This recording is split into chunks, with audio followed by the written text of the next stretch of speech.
আমাদের সামনে উপস্থাপন করেছে বারবার।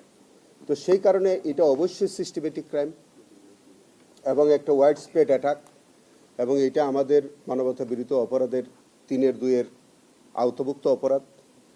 আমরা চেষ্টা করছি যে সারা বাংলাদেশ, ইতিমধ্যে আমাদের তদন্ত সংস্থাকে আমরা নির্দেশনা দিয়েছি যে সারা বাংলাদেশে কতগুলো ক্রসফায়ারের ঘটনা ঘটেছে, যতগুলো ক্রসফায়ারের ঘটনা ঘটেছে আমরা তার একটা পরিসংখ্যান নিচ্ছি।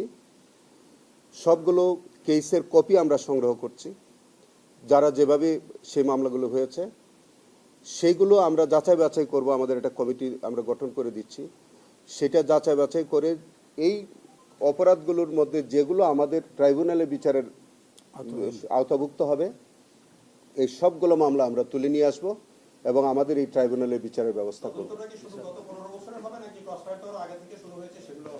আচ্ছা, এইটা আমাদের ট্রাইব্যুনালের একটা প্রিভিলেজ আছে। আমরা কোনো মামলা যদি ইনভেস্টিগেশন ইতিমধ্যে হয়ে থাকে তাহলে সেই জায়গা থেকে আমরা আমাদের বিচার কার্য শুরু করতে পারবো। কোনো মামলা যদি বিচারাধীন থাকে সেটাও আমরা তুলে নিয়ে এসে সেই জায়গা থেকে আমরা বিচার কার্য শুরু করতে পারবো। তো সেই কারণে আমরা টোটাল তালিকা পাওয়ার পরে আমরা যদি দেখি যে কোনো পর্যায়ে, সেটা তদন্তের পর্যায়ে হোক বিচারের পর্যায়ে হোক, আমরা যদি মনে করি যে এই মামলাগুলো আমাদের এখানে বিচারের প্রয়োজন, আমরা এগুলো তুলে নিয়ে আসবো। আরও একটা কথা আপনাদেরকে অবহিত করতে চাই। আপনারা জানেন যে গত 16 বছর অথবা আমাদের বৈষম্য বিরোধী আন্দোলনের সময় অনেক ঘটনা ঘটেছে, হত্যাকাণ্ড হয়েছে, আমাদের আহত নিহতের ঘটনা ঘটেছে, অনেক মানবতা বিরোধী অপরাধ ঘটেছে। এবং সারা বাংলাদেশে বিশেষ করে 5ই আগস্টের পর থেকে বিভিন্ন থানায় বিভিন্ন রকমের মামলা হয়েছে, কোনটা কোর্টে হয়েছে, কোনটা থানায় হয়েছে, এবং কোর্টে যেগুলো হয়েছে এগুলোও থানায় গেছে। একই ঘটনার উপরে একাধিক মামলা হয়েছে।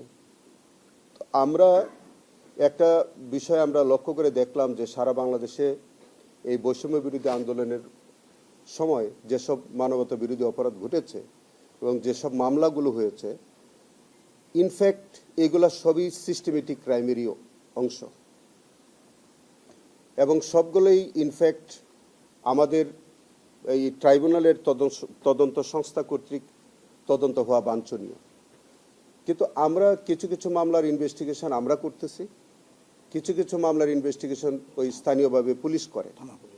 আমরা এরকমও লক্ষ্য করে দেখছি যে কিছু কিছু ইনভেস্টিগেশন যেমনভাবে আমরা করতেছি একই সাথে আবার কিছু কিছু সাইমেলটেনিয়াসলি পুলিশও করতেছে। তো সেখানে একটা সমস্যা হচ্ছে যে এখানে কনফ্লিক্টিং হওয়ার একটা রিপোর্ট হওয়ার একটা সম্ভাবনা দেখা দিচ্ছে। আরও একটা বিষয় আছে, এই সারা বাংলাদেশে যে মামলাগুলো হচ্ছে যেগুলো আসলে ইনফ্যাক্ট আমাদের এই ট্রাইব্যুনালের আওতাধীন অপরাধ, সেখানে পুলিশ করতেছে এক একটা মামলায় হয়তো 400-500 আসামি হচ্ছে।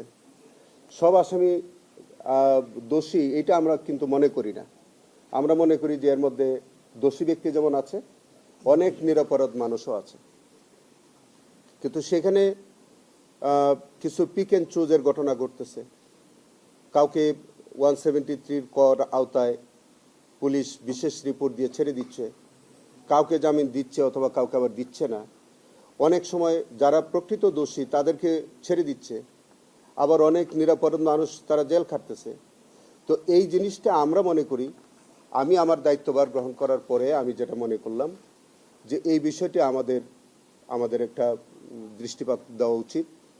আমি ইতিমধ্যে আমার তদন্ত সংস্থাকে আমি নির্দেশনা দিয়েছি যে বৈষম্য বিরোধী আন্দোলনের পর, দ্যাট ইজ 5ই আগস্টের পরে যত মামলা সারা বাংলাদেশে, আমাদের তদন্ত সংস্থার এখতিয়ার হচ্ছে সারা বাংলাদেশে আমাদের জুরিডিকশন। সো আমরা যে কোনো থানায়, যে কোনো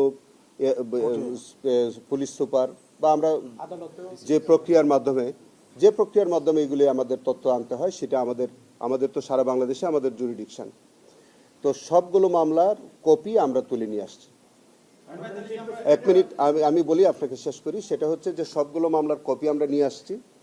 আমরা সবগুলো মামলা আমরা যাচাই বাছাই করে দেখব, এবং যাতে পিক অ্যান্ড চুজের ঘটনা না ঘটে, যাতে অপরাধী ছাড়া না পেয়ে যায়, যাতে নির্দোষ মানুষ আর সাফার না করে, এই উভয় দিকটা আমরা ওখানে আমাদের একটা টিম ওয়ার্কের মধ্য দিয়ে আমরা এটা নিষ্পত্তি করব।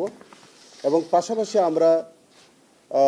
আমরা নজর রাখব যে সারা বাংলাদেশের যে থানাগুলোতে সেই কেসগুলো হচ্ছে, যে সেখানে যাতে কোনো দোষী ব্যক্তিও যেন ছাড়া না পেয়ে যায়, কোনো নির্দোষ মানুষের জন্য অহেতুক সেখানে জেলে না যায়, এবং এইটাকে কেন্দ্র করে যাতে কোনো বিশেষ মহল যাতে মামলা বাণিজ্যের নামে যে ব্যবসা এটা যাতে না করতে পারে, সেটাও কিন্তু আমরা খুব শিগগির আমরা এই বিষয়ে আমরা প্রয়োজনীয় পদক্ষেপ আমরা নিব।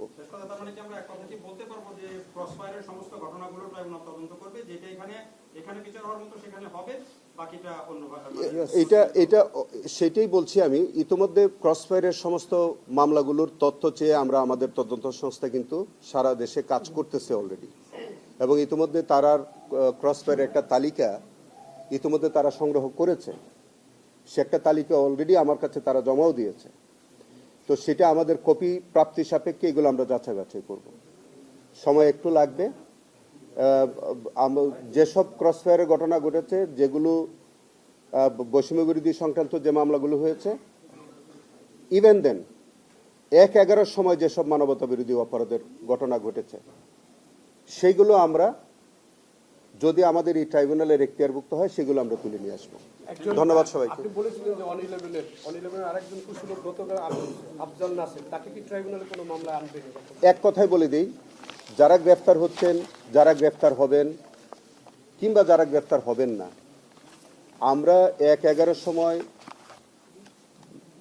মানবতা বিরোধী অপরাধের সাথে সম্পৃক্ততা যাদেরকে পাবো, ট্রাইব্যুনাল সমটো সেগুলো ইনভেস্টিগেশন করবে এবং ট্রাইব্যুনালে বিচারের সম্মুখীন করার মতো যদি সাক্ষ্য প্রমাণ পাওয়া যায়, ট্রাইব্যুনালে বিচারের সম্মুখীন করা হবে। আপনি এটা ভালো কথা বলছেন। আমরা যদি পাই যে কেউ কাউকে হয়রানি করবার জন্য মিথ্যা মামলা করেছে, তাহলে আমাদের দেশের প্রচলিত আইনে তাদের বিরুদ্ধে ব্যবস্থা নেওয়ার জন্য আমরা সুপারিশ করব। জি।